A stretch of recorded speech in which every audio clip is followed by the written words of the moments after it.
Hey there. Yeah. Way off Broadway here. Way Off Broadway. I'm Calvin. I'm Brie. And just an idea, I thought of this on the way up here. I'm thinking we might call this our show Calvin and Brie Watch TV. Just some roll on, something to think about. It's funny because it rhymes. Yeah. Alright. So this is episode 6 of Game of Thrones. Unbowed, Unbent, Unbroken. We apologize for the delay. We were at DragCon this weekend. We may or may not have a little recap later. But, yeah, and I'll go ahead and say, so first thing I noticed too, and, for an episode, you know, they're using another slower episode. They're using the words of, House Martell. There really wasn't a whole lot of Martell in this one. No. I noticed. Once again, there's, to be fair, these ones actually were, in my opinion, a lot better paced. Yeah. The different, in spite of there being so many, what's the word? Arcs going on. But, yeah, again, just a lot going on. So, We started off with Arya. yes, going back to Arya. And she was at the House of Black and White.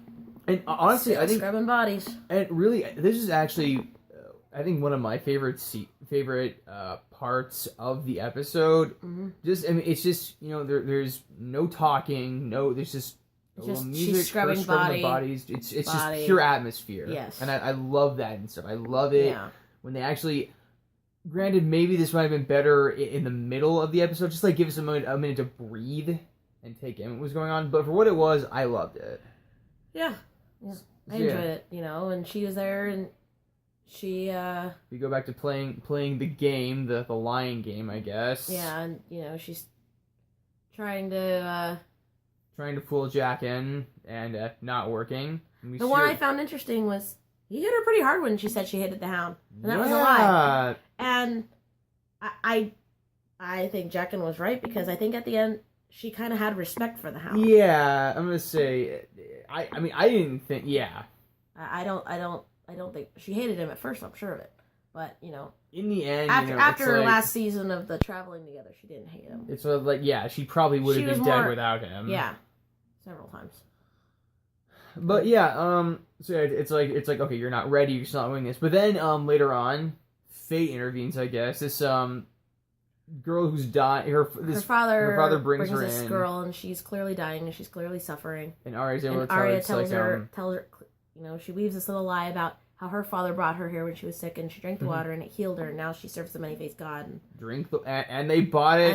She drank the water, and then she's washing the body, and then Jaqen comes to get her. He leaves the door open. And we get this really awesome-looking room. This chamber. There are all these pillars and like heads everywhere. Thousands of faces. Heads everywhere. So he's just like, okay, so now you get to choose a face. And he's like, you're not ready to be no one, but you are ready to be somebody else. Mm-hmm. And that was cool. So yeah, we'll find out in the future. And that's it for Arya. Next we get some. We go to Tyrion and Jorah, who still are on their way to get to Daenerys. And Tyrion tells him that how he killed Tywin, and then he tells him that Jorah's father died, and he's like, J.R. Mormont. Whoops. Yeah. And he told him how his own men mutinied, and the whole Craster's Keep business. And you know, of course, Jorah's sad, He lost his dad. Yeah. And he's like, well, let's keep moving. And then they get captured by slavers. Yeah. One of them played by, I'm never going to be able to pronounce his name right. It's Adewale something. Mr. Echo from Lost. That's what I'm calling him, Mr. Echo. Although I think his character's like Malik or something. Like I don't know. I'll look it up later. But yeah. Hey, come on. I got his Darza Lorak last episode. Give me some time. But so yeah, it's like all right. Well, we're gonna kill. We have value with Jorah, but not with the dwarf. So we're gonna kill the dwarf, and Tyrion, being Tyrion, he's able to talk his way out of it. It's like, all right. Well, we're not. We're gonna take you guys to the fighting pits. We're gonna take you to Marine because Jorah is a great fighter and blah blah blah. So yeah, and that was that for them. It was another just little short bit with them. But I think once they get to Marine, I think we'll get more of that, and I'm really looking forward to Tyrion meeting Daenerys. Yeah, that'll be interesting. And I hope it happens. Yeah, and I really hate to say, again, I don't know what's gonna happen, but even putting aside the whole grayscale thing, I'm kind of pegging Jorah for gonna die soon. Yeah. And then we went. And I don't want him to, man. I really don't want him to. But, you know, Morgules. And then we went to Dorne. And you have Bronn singing and some Dornish song. The Dornishman's wife.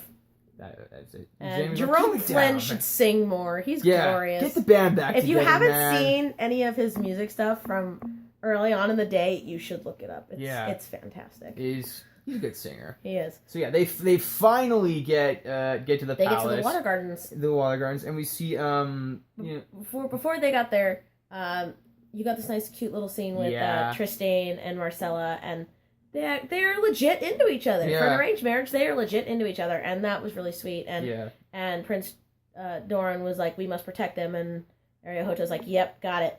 And so, you know, it's been a while, but I hope you still remember how to use the axe. Don't worry, man. I remember. And so I remember. They're taking a walk in the water gardens, and so are Jaime and Bronn looking for Marcella. Yeah, they pop up. They're about it.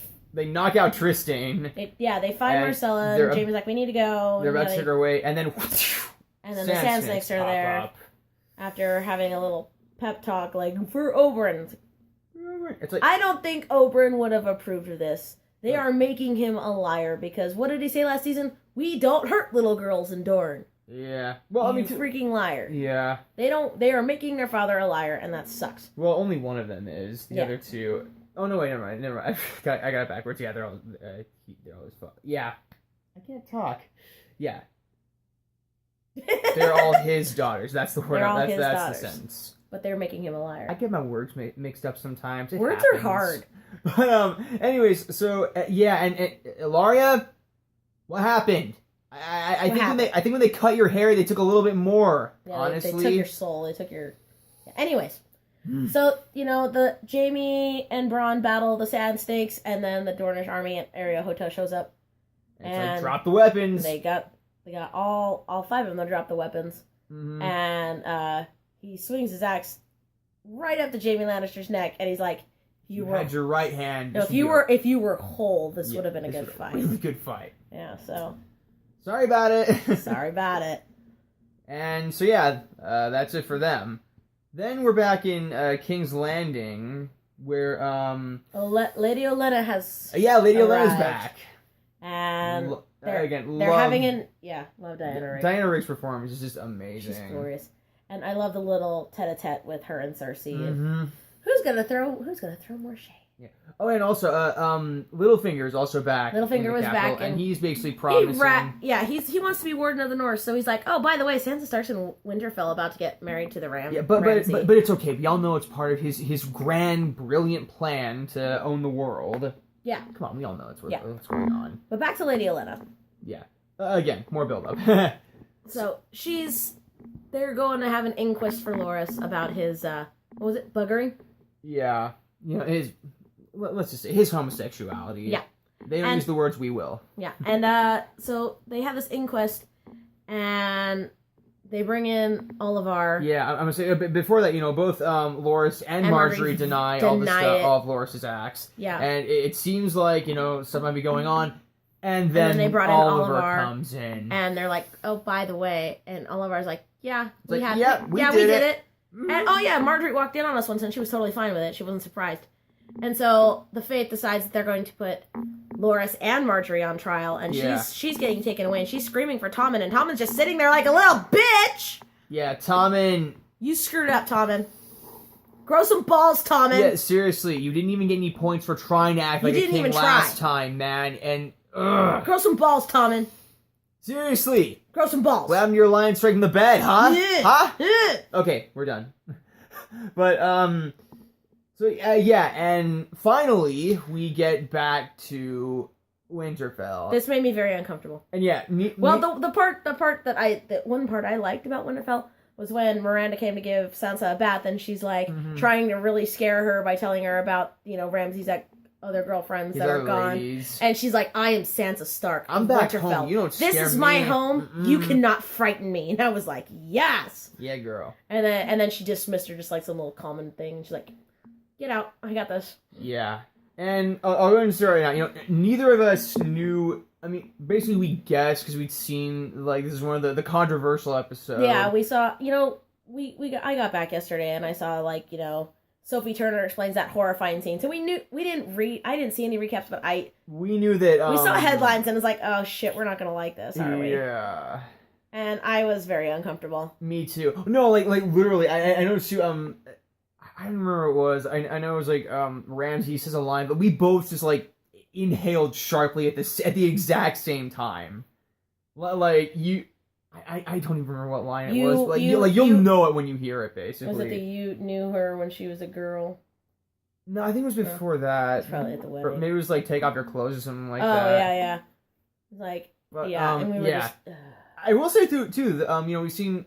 It was kind of interesting to see an actual northern wedding. We've seen all this stuff going. We see everything going on either in the castle at King's Landing or. I'm so. Yeah. Hi. But I mean, yeah. That again, nothing too crazy. So yeah, and oh my god, he made Theon watch. That wasn't Reek. That was Theon. That was Theon watching that. And again, brilliant performance from Alfie Allen. Poor Theon. That must have been bad for all of it. And okay, I will say, to be fair, we don't see anything. Thank God. But yeah, to be fair, it's you don't have to. Like we all know what's going on. And no. That's not no. I don't care if Sophie turns into an adult. She's still a kid on the show. I'm not cool with that. So yeah. And even too, I've seen it's got on IMDb it's got the lowest rating. On Rotten Tomatoes it's got the lowest rating. Last I checked it was in the 60s for positive views. Well, and I saw a lot of stuff about people threatening to not watch this anymore because they diverted Sansa's storyline so much from the books. Yeah. But you know what? George R.R. Martin's you know what? They're two separate entities. Okay, the same thing happened with True Blood. Yeah, I'm gonna say but True Blood sucked after they diverted from the books. That's the difference. I haven't watched True Blood, so I don't know. I did. But okay, so yeah. To be fair, okay. Putting aside that, what did you think of the rest of the episode? Up until Winterfell, I was okay. Yeah. I was pissed off at the Faith thing. I'm really looking forward to Cersei getting hers, because, god damn it, she screwed her brother repeatedly. Please, somebody, seriously. Somebody needs to get her. You are that afraid. Seriously, just say something. They might execute you, but... Get her. People will listen, okay? Get her. All it takes is one idiot. Get her. Yeah, and the rest of the episode, I also noticed too, not even with Sansa, but the women, all the girls in general seem to be getting pretty bad. We see Arya getting in jail. Yeah, Marjorie's getting thrown. We see Arya getting whipped pretty bad. Whipped by Jaqen and Hagar. Hopefully for the last time, but yeah. So yeah. The rest of the episode.